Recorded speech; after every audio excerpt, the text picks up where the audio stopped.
Hey guys, welcome back to Music Talk with John. Today I'm going to give you an update on the copyright claim that I received for the Van Halen album. There's quite a few things I want to go over here.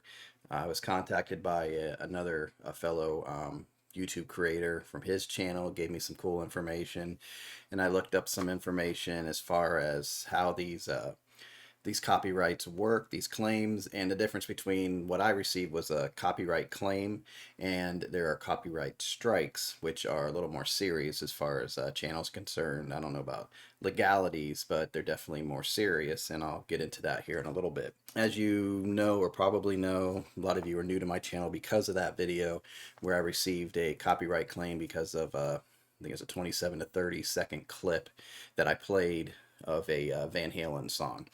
So this is a follow-up to that. So um, what I've learned here, doing my research here, that and pardon me, I am reading off notes because I have so much I want to cover. Got a lot of notes here, so I want to share with you guys so you guys are a little more clear on it, and I'll leave some links in the description so you guys can see the sources that I used, and it's good information to know. Nothing's cutting dry in this whole thing, but the more you know, the more informed you are about how things can kind of go and what you can kind of do to help yourself. I think that's a good idea to know those things. So, like I said, the copyright issue isn't, it's not cut and dry. There's legal fair use, which, is law, national, state laws, whatever, as far as fair use goes. And I shared that in a previous video as far as how you can see where you are with that, if you've really stepped over a line or not, if you seem to be safe. So that's the legal fair use. And then there's YouTube fair use, and they are a little more strict about it. They use automated systems or an automated system to catch those things and bring it to the attention of the people who own the copyright. So the legal fair use abides by laws, and it's held up in court, like I explained, based on the information I provided in my previous video. What is fair use on YouTube? So that's where you can find it. The information that I just spoke about is that video, and I'll leave a link to that also. Now, with YouTube having its own set of rules, you do have to, as a YouTube creator, you have to abide by the YouTube rules. There's just no way around that.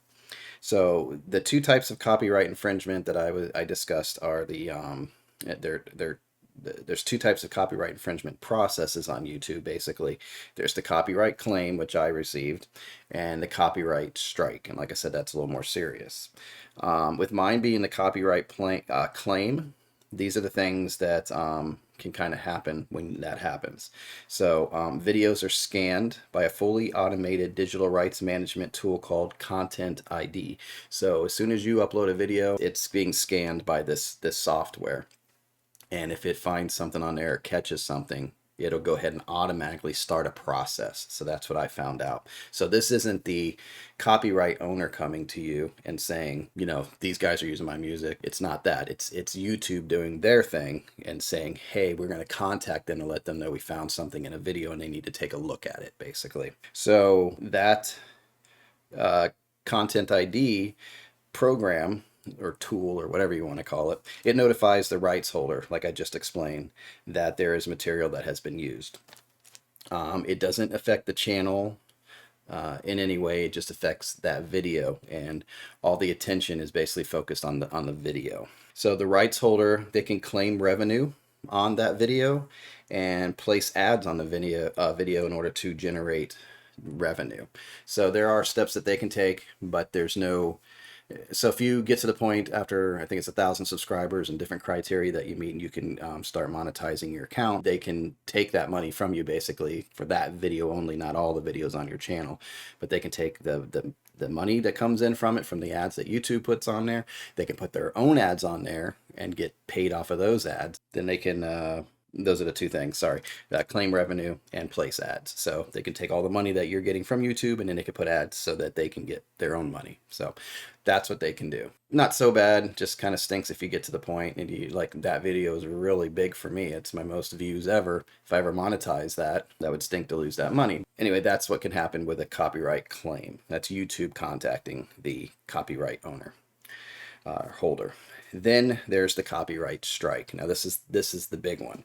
This is where the copyright holder takes action. They either were notified by YouTube and have decided to take action. They found it themselves because there's different companies out there that go and search for it themselves.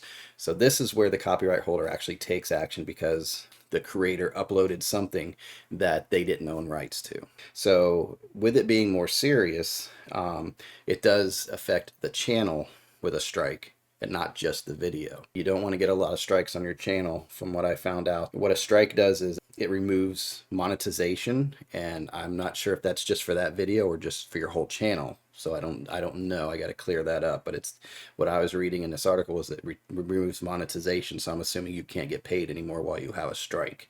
So that's kind of like a punishment for you. You don't get to earn money on YouTube if you have a strike against you. It also disables live stream. So it looks like a punishment on there while you have a strike. If you get 3 strikes, your channel is terminated and basically you're banned from creating a new channel. So you're done from what I can see here. Looks like there's kind of a workaround where if you're careful, I guess it depends on how many videos you're putting out there and what you're doing. If you get a strike, that strike does expire in about 3 months. So I'm assuming it's a 3-month punishment probation thing if you're monetizing and able to live stream. So you're not able to do that for about 3 months and that comes off. With 1 strike. So if you have 2, you're on that borderline, don't get 1 more. Then you have to wait for the 2 to get off. So it's a whole thing. So they're basically going to punish you and slap you on the wrist and say, hey, don't do this anymore. Or if you get that 3rd strike, you're out of here. And then one thing I wanted to kind of make note of on this also was the I use Instagram also to kind of promote my YouTube videos. And I always wondered on there, you can pick like any song on there that you want on Instagram and do a 15, 30-second clip. And I'm like, how come I never hear of any issues on there? And you can pick, like, when you go to select a song, you literally go in, type in a description or a name of the song, and you get just about any song you want to use, and you can use it. So why aren't people getting in trouble with that? Well, from what I've heard is YouTube is one of the more strict platforms, first of all. The other thing is monetization comes into play. If you're putting content out there like I am on Instagram, but I'm not monetizing, I don't think you can monetize on Instagram. I'm not sure. I haven't gone that far because I just use it for promotion part. But if you're monetizing, or I'm sorry, not monetizing, they're really not as strict because you're not making money off of their stuff. So that doesn't mean they probably can't go and have it removed if you're doing something with it, maybe negative, not sure. But on YouTube, because it is monetized at some point, or some people, that's where they have an issue with it, that, hey, you're using some of my stuff to help you make money. So I want to be part of that. So it's all gray areas. It's crazy, but it's good to know these things. So here's some tips. Wrote down a couple tips that Tom at the Cine Arcadio Productions. Sorry, Tom, if I mispronounced that, but I'll leave a link to your channel there in the in my description. He gave me some tips, and there were some tips also on the other source that I used for this information that's going to be in the description.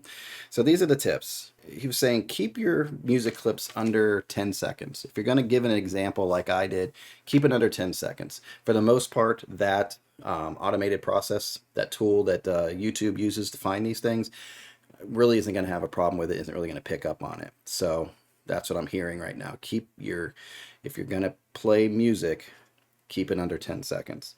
If you're going to play a video, keep it under 30 seconds. Now that's a video that you're just, like sometimes you'll see on this channel where I'll play a video for an example while I'm talking, but it doesn't have the music in it. You can play that video, but keep it under 30 seconds just to keep yourself safe. And that's a new one I learned too. I think, I'm pretty sure most of my videos have been under 30 seconds anyway, but I'm going to keep that in mind going forward. But if you are showing a video with music in it, like a music video or anything containing the actual music and not just the video muted, then keep to the, abide by that 10-second rule. Stay with the 10-second rule. That'll keep you safe because, again, now you're playing the music, they can hear it. So always think of that. Anytime you can hear the music, keep it under 10 seconds and you should be okay. And it won't trip the automated process and notify them and copyright claim and all that stuff. So that's the tips to go by. And just an update as far as my copyright claim, the company, Warner Brothers, had 30 days to respond to the alert or whatever, the information from YouTube. and it expired on just this week, 8/16. Yeah, it was this week, and they didn't do anything. So I went on there and I looked at I looked at all my videos and went to that video, and used to be right by it where it said copyright claim. It was gone. I didn't get a letter from YouTube saying you're good, so I don't know if this means, yeah, I'm good for now, and if they decide to do something later, they can. I don't know, but the copyright claim is gone. Everything is quiet right now. I don't know if they looked at it and said, big deal. I don't know if they even saw it. Because if you watched my original video, I tried to contact them and it wasn't easy. So I don't know how much they keep in touch with YouTube or those things. So I'm not sure. So I'm out of the weeds right now. I'm glad to know that a claim is not as serious as a strike, but I'm glad the claim is gone. And I've learned a lot from that. Hopefully I've informed you guys with this process. So that's where we stand right now. So I'm kind of relieved and kind of glad that I can give you good news that in this case, the copyright claim's gone. That's about it. So if anything changes, I'm gonna let you guys know. And then, like I said, I want to give a little shout out to Tom at Senna Arcadio Productions, and the article that I read. Like I said a couple times in this video now, I'm gonna leave you guys the links to those so you can look those over if you want some more information. Tom's links are just basically to his channel. The other link is to where I got a lot of information from. It was vidIQ. That was the source where I read this article and really got a lot of information between the differences of claims and strikes. So that's what I have for you guys today. I hope that helps understand this whole crazy thing. I know we're all out here just to entertain and have fun, but people are sensitive about the things that they create and how they're presented, and I get it. But I still kind of stand by, or still do stand by, the fact that if I'm using it and not degrading it, I'm actually promoting it in a way. I wasn't bashing the song. I was discussing an issue with the pressing. So it wasn't anything wrong with the song. So just kind of puzzling that I'm kind of promoting them. And if they decided to take action, it'd be like, you're punishing me for actually promoting your music. So anyway, it's a back and forth thing. It's kind of crazy, but I'm going to stick with the tips that I provide you guys and the rules. So I'm going to go with that for now. And so I'm glad you guys, or hope you guys enjoyed this. If you have any comments, please let me know. If you need any more information, let me know, and I'll try to look it up for you and find out. And until next time, you guys enjoy your music, and you take care. Bye.